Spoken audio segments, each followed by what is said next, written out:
Katz, for our listeners who might be hearing about coercive control for the first time, please shed more light on this topic and tell us about your work in this area. So people often wonder, what is this phrase, coercive control? What does it mean? And what I say is that coercive control involves situations where a intimate partner or family member is subjecting another person, their spouse, their child, a member of their family, to persistent, wide-ranging controlling behaviour. So they're not just being a bit controlling about some things, they're being very controlling about a number of things. And they're backing up their control with the continual threat of punishment. So if you don't comply with what they want, if you don't obey their control, they'll do something to you that's really distressing, and that might be physical violence, but it might be other things as well. It might be harming your children, or it might be subjecting you to economic and financial abuse, taking your money away from you, or not giving you enough money to live on, or it might be making you do something sexual that you don't want to do.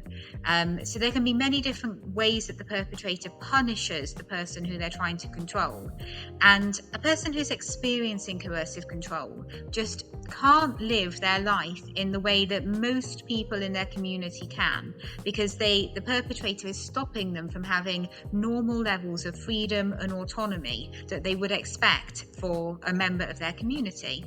So the perpetrator is controlling all sorts of aspects of their daily life, and this is incredibly harmful. It's not what a healthy marriage or family should be like at all.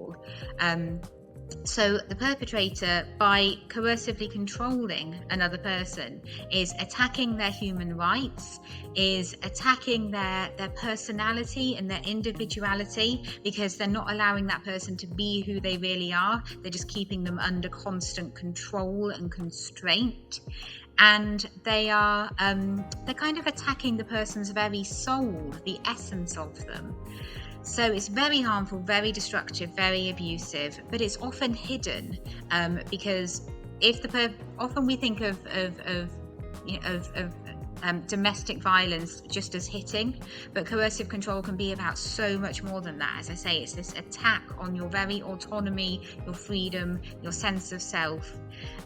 So it's very destructive. And what I've been doing as a researcher, I'm a university academic, so I talk to victims and survivors as part of my research, and I find out how this has been affecting them, and I find out the kinds of things that perpetrators have been doing to them.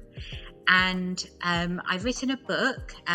You might be able to see the book just behind my shoulder there. It's the first ever book on how perpetrators harm their wives and their children.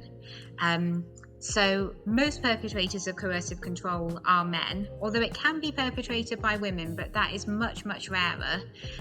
So my book focused on situations where the males are the perpetrators and they're abusing their wives or their partners and their children. I also write a blog. It's called Decoding Coercive Control with Dr. Emma Katz. So if anyone's interested in tracking down that blog and reading it, just Google that, or Google Emma Katz blog. It'll come up. Katz is spelled Katz. I always say that, otherwise people spell it like the animal. Oh, I actually went to your blog. I saw some of your articles that you wrote there. They're very enlightening. Oh, that's wonderful to hear that you found them. You found those blogs enlightening. Yes, so I'm really passionate about communicating my research with the public, so it doesn't just sit on some dusty shelf at a university, but it really gets out there into the world and hopefully makes a difference. And many people have said that my blogs and my book have helped them to understand what they've been through or what one of their loved ones has been through. So it might be that you're the parent of somebody who's been through coercive control, or the sister or the brother, and so you want to understand what they've been through, and you want to know how to support them better. So I hope my work is useful for many different audiences, both victims and survivors and the people who care about them, and also might be working with them, anyone who might come into their life and try to offer them help and support. When people hear about abuse, they think physical and So when there's no lead for all of that, then they start thinking, oh, maybe you're lying, maybe you're just overthinking Or it, you're exaggerating. and all of that. So thank you so much for that enlightening response. So in your book, you mentioned Ivan Stack's argument that our response to domestic violence can be sorry in your book you mentioned that Ivan Stack's argument that our responses to domestic violence often fails victims because they focus solely on physical abuse. Can you tell us more about all the I know you made mention of it when you were answering the first question, but can you explain more about other forms of abuse that do not leave physical evidence or scars on or physical scars that we can see?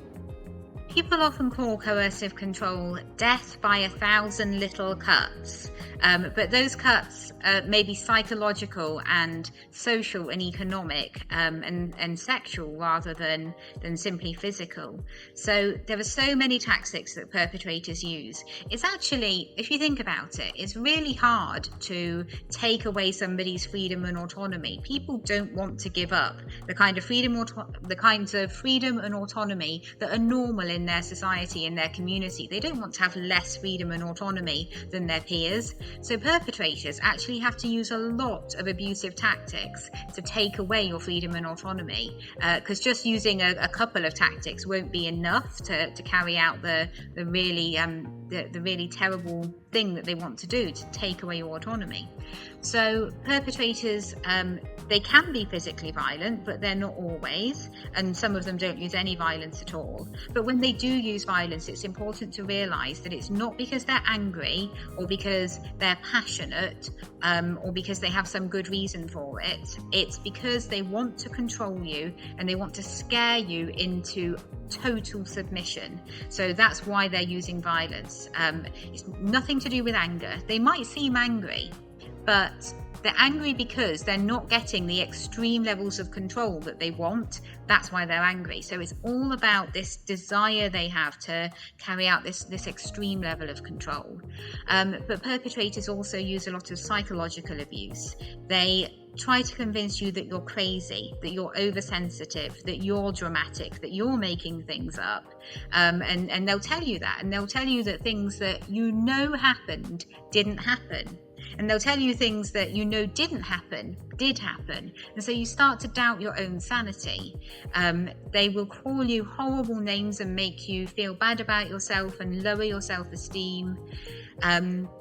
They'll guilt trip you and make you feel as though you're the one causing the problem in the marriage, not them, and that it's you who's being unreasonable. And that they'll make you feel that if only you did more to please them, then this abuse would stop, except it wouldn't, because perpetrators are never satisfied and they will always find more reasons to be abusive. Perpetrators use a lot of economic and financial abuse. So if they have a partner who is working, who's perhaps earning quite a lot of money for the family, maybe is even the higher earner, they will exploit the person economically. So they will expect them to pay for everything while the perpetrator contributes very little. Or they will expect the partner to do full-time working, but also to do all of the housework and the childcare as well. And again, the perpetrator is just contributing a lot less. Or they might discourage you from working, and you might have had a career, but they tell you to give it up and they make you financially dependent on them, and then you're trapped, and then you don't have the independence of having your own income. They like to isolate you, so they often stop you from engaging with your family or your friends, and they can be quite subtle about that. So they'll say things like, if you really loved me, you wouldn't want to see your family and friends, you'd only want to spend time with me. So they make it like about a test of love and commitment rather than just outright ordering you not to go. Or they say things like, your family doesn't really love you, or your family is bad mouthing you and is saying bad things about you behind your back, so you shouldn't see them. Or they'll say your friends are no good, or your friends are flirting with me, or they'll just make up lies so that you start to distrust the very people who you previously trusted and who might be there to support and help you. So they isolate you and they leave you with no other perspective than them. So then you're not getting any kind of healthy perspectives from anyone else, because you're only kind of engaging with them and you're cut off from other people. They do a lot of monitoring and stalking. So they might put trackers on you, so they know where you are at all times. They might do that without you even realizing. They might put spyware on your phone so that they're hearing your phone conversations without you even realizing. So there can be a lot of technological abuse, as abusers take advantage of the latest technologies. So there's so many different things that they do, and it's always done in such a way that it makes you feel as though you've caused it and it's your fault. Perpetrators are so clever at packaging it as though it's your fault. Another thing they can do is they can attack you spiritually. So they can say, God would be on my side. If you don't obey me, you're displeasing God. They can attack your own sense of spirituality and your own religion and your own beliefs. So you're undermined as a spiritual person as well. So they just attack like every single part of you. It's so harmful. And so even if they very rarely hit you or they never hit you, they're doing so much harm. And so for someone who's going through this, they have every right to feel very, very harmed. They have been very, very harmed. With everything that you've said and with all the ways that you say that perpetrators do not relent, is it safe to have it at the back of my mind that the aim is to actually kill women? Because for someone there's so many forms of abuse, and these perpetrators do not stop. They keep going above and beyond to break your spirit. And the more you do that, I feel like this will end in death. And you don't necessarily have to die, but when you're alive but you're dead, because there's really no need to move on, because the person you're sharing life with keeps doing everything to take you out of this world. So when we say that so many women are scared of men, does that make us crazy? Does it mean that we're exaggerating? I don't think so. Not at all. Not at all. I think that that of all the things you can kind of do day to day, getting into a relationship with a man is one of the most risky and most dangerous things, because unfortunately there is a really high number of male abusers out there. And I'm not denying that there are female abusers too, but they don't tend to be anywhere near as high in numbers or to carry out the same severity of abuse. And what you said there is very insightful, that even if they don't physically kill you, living with coercive control is like a living death. It's like a soul murder. You're walking around, but you're probably robotic and numb and feeling like you're on autopilot, and you've just had to go that way to survive day to day. You can't be yourself anymore. And what is a human being who can't be themselves? What does that leave you as? It's not a full life at all. It is like a kind of living death, a kind of zombie existence. And so this is why it's so important that I think cultures and societies start to become aware of this, because it's a cause of great harm. It's happening right under our noses, but we're really slow at the moment. Just across the whole world, we're really slow to recognise this. Oh, okay, so given the prevalence of abuse in the society and like in world over, how do you think we can effectively combat it? Like people would have tried other means, but how do you think we can effectively combat it so that we don't have more women and children as survivors or victims of abuse? It's a really complicated question, what we can do to tackle it, but I think that we need both practical changes and we need cultural kind of changes too. So I think firstly, at the moment, the vast majority of perpetrators totally get away with what they're doing, and they face almost no consequences, and they face almost no kind of blame or shame or censure from their communities for carrying out this horrific abuse against other human beings. So if our communities could get to a place where they started to say to perpetrators, your behaviour is totally unacceptable. We do not accept this behaviour. You must change. We demand that you change, and we demand that you stop. We demand that you stop engaging in this behaviour. If that was treated seriously by communities, that would create quite a shift. And again, I'm saying this just to every country in the world, because I think this is needed in every country in the world. Because it's not as though here in the UK communities are so quick to tell perpetrators that their behaviour is unacceptable. We don't do that either. So I think there's that, but there's also the need for victims and survivors to have some means of escaping that are viable and possible. So they need assistance to be able to live somewhere away from the perpetrator safely with their children, and they need assistance to be able to start a new life. They may have been economically really harmed by the perpetrator, so they have no money and resources left. So they need people to come in and give them the money and the resources to be able to start a new life. And I think it needs to be okay to be able to leave a marriage like this and not face a lot of criticism and pressure, and for it to be seen that it's the perpetrator who ruined the marriage, not the victim. You know, the victim went into the marriage expecting a normal marriage, and instead they got this extreme level of abuse, where they were treated quite differently from how they were expecting to be treated, and differently from what was kind of sold to them at the beginning. You know, no perpetrator lets you know on the first date that this is how they're going to behave. They pretend that they're so charming, they sweep you off your feet, they seem like your dream come true, they seem like a really good match for you. They're putting on a totally different face than their real one. So the victim didn't marry or get into a relationship with this perpetrator. They got into the relationship with the person the perpetrator was pretending to be. So it's not their fault that the marriage didn't work, it's the perpetrator's fault. So I think there needs to be both practical and cultural avenues, escape routes for the victim and their children to be able to break free, and to be able to exist independently financially outside of that marriage and that perpetrator. So yeah, I think there's so much work to be done on all of those fronts. Got a long road ahead of us, but I think that's what needs to be done ultimately. All right, thank you so much. So what you're saying now is we have like the practical and the theoretical ways to tackle abuse in society.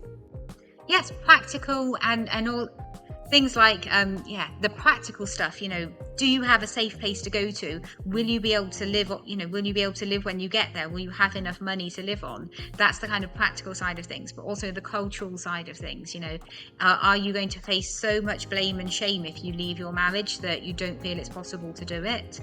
I think victims and survivors, again, all over the world can feel that way, that they're going to be blamed, they're going to be held to be responsible, they're going to be told that they are failing in the marriage and they need to be more forgiving, more self-sacrificing, more accommodating, rather than the perpetrator being told, you have ruined this marriage with your abuse and you need to stop, and you need to let this person be free now.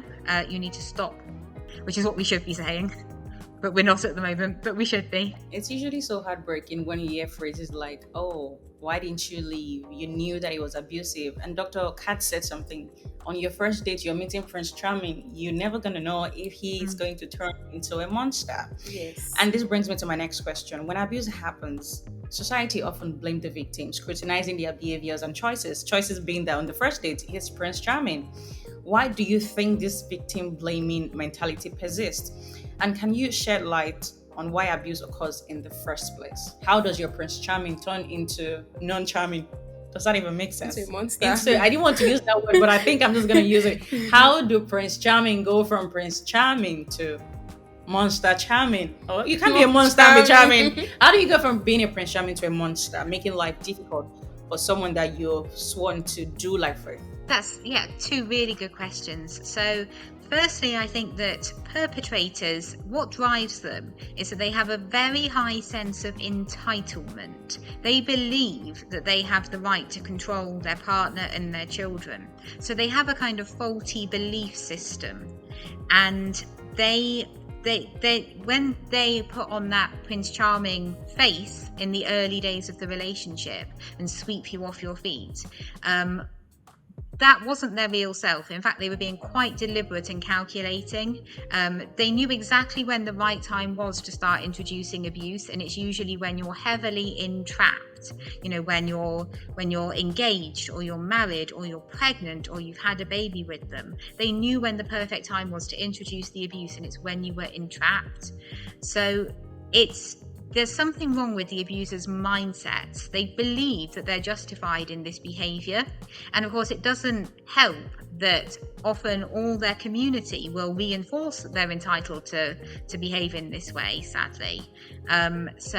And very few people will actually call them out and say, no, you're not entitled to behave in this way. The person you're doing this to has human rights, and they're a person, and you don't have the right to do this to them. So I would say that's one part of the question. The other part about victim blaming. Why do we victim blame? Well, it's a big question. I think that we like to believe that the world is kind of fair, and that good things will happen to good people and bad things will happen to bad people. That's called the belief in a just world. And when a victim comes along, they're kind of challenging that because they're a good person that bad things have happened to. So we kind of don't want to believe that that's possible, because that's quite a scary thought, because then maybe bad things will happen to us too. So it's easier to blame the victim and say, oh, you can't be a good person, you must be a bad person, you must have done something wrong, because then it's a bad thing that's happened to a bad person, and then we can kind of think, oh, okay, everything's all right with my view of the world. I also think it's a question of power. I think that the victim is often the one with less power, and we want to align with and support the person who has more power, who's the perpetrator. So it's so much easier to blame the victim, who's in a very powerless position, rather than confront the perpetrator, who's got a lot of power, who has social and cultural influence, who might be very well thought of in their community, and their family might be very well thought of in their community. We don't want to confront those power structures, so it's so much easier to blame the victim, but it's totally the wrong thing to do, because the victim has done nothing wrong, and there's nothing wrong with the victim. They might be suffering all sorts of emotional and difficulties because they've been abused, but that's completely normal when you've been abused. It doesn't mean there's anything wrong with them. They just need support and love and understanding.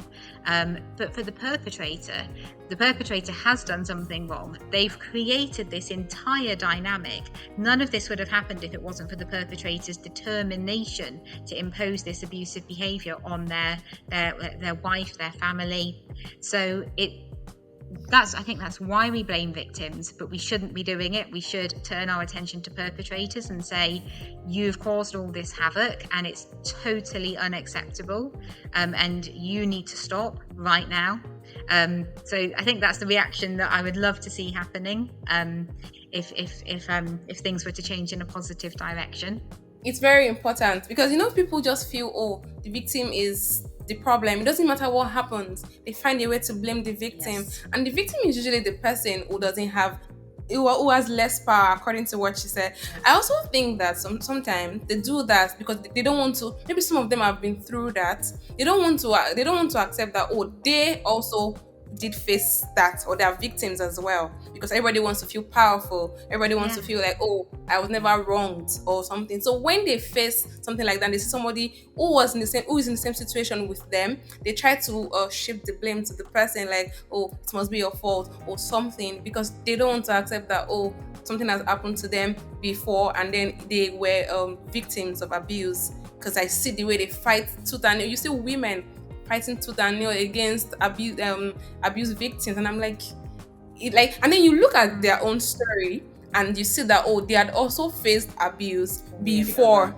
Like, so it's always very conflicting. Like, somebody who is a victim of abuse or who is a survivor, let's use the word survivor, who is a survivor, comes on and then comes to blame somebody else who is in the same situation as them. Is really it's really something.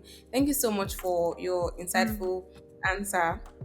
What you said is so true as well, because I think it is that feeling of, it's not safe to see yourself as a victim and survivor in our societies. There's a lot of stigma attached, so maybe that's partly why people don't want to engage with the fact that they've been through this too, and why it feels safer to attack other victims rather than stand in solidarity with them. Yes. When it comes to being a victim, I think the hardest thing is actually acknowledging that you're being abused. And I can understand if you're a woman, because when you think of all these things that is required to leave an abusive situation, it's a lot.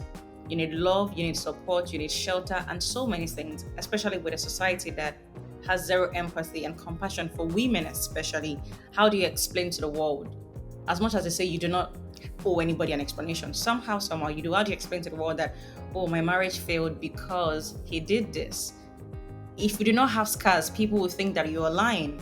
In relationships, people think, oh, your man checking up on you to know where you are is cute. Sometimes it's cute, but there's a borderline between cute and you being controlled, always wanting to know where you are aggressively. Where are you? Where have you got? And you're like, okay, it's no longer getting cute. So how do you explain that to people out there that, yeah, I do not have scars, however, I was being abused? I want to ask to all the people that are currently facing every or any form of abuse, people who are not able to leave, they are stuck and they have to face the perpetrator every single day until they can. What word of encouragement or positivity do you have for women and girls who are currently facing abuse and unable to leave? Well, firstly, I'd say this happens to women across society. So, you might be a woman who's quite, who's wealthy. You might be a professional woman. You might have, been in a very professional, respected job. It's nothing to do with your intelligence at all. So, like, I've known so many victims and survivors who are highly, highly, highly intelligent. So please don't blame yourself or think that this makes you a person who isn't intelligent because you've been through this. It's nothing to do with intelligence at all. And the cleverest people, the most intelligent, capable, smart people can be subjected to this because perpetrators are very clever and manipulative, and they know just what to do and when to do it. And it always takes us off guard because we're not expecting it. And I would say that if you're stuck in this sort of situation, I mean, you are fighting for your life, not necessarily your physical life, but your psychological life. Everything that makes you you. You're fighting for that every day. You're fighting to hold on to the person who you really are, to what matters to you, to what you care about every day. And that makes you an incredible person. I know that your abuser probably says that you're all sorts of horrible things, that you're not adequate, that you're stupid, that you're useless. They are so wrong. They're just telling you that to keep you down. So you, in fact, the being able to live with this every day. Nobody should have to do it, and it should be brought to an end as soon as possible because it's beyond human endurance. But for the people who are enduring it and finding some way to survive each day, and they shouldn't have to do that, but if they are, you're an incredibly strong person, and you're more capable and have more skills than you probably ever realised, because it takes a tremendous amount of strength and skill to survive this every day and not go completely numb, robotic, like to have your soul just like die within you. To hold on to any part of you is amazing in this circumstance, because every part of you is being attacked and undermined. So you're so much braver and stronger than you probably have even considered or realised. It's not your fault. You have not caused this. It's really unlucky that this happened to you, but again, that's not your fault. It's just sometimes bad things do happen to good people. I know we don't want to believe that. I know that's a scary thought, but I firmly believe that's true. You didn't do anything to cause this. It's just very unfortunate that it happened to you. And yeah, I'm just sending you all my support and my care, and there are people out there who do understand. You might have to look pretty hard for them because there aren't always many people who understand, but there are some people who do understand. You're not alone. There are other people who would understand what you've gone through and how you feel and how you've reacted. They'd understand it all. Thank you so much, Dr. Katz, for sharing your experience and for shedding light on this crucial topic. Oh yeah, and I follow you on Twitter and I see all the amazing things you're doing. Oh. Thank you so much.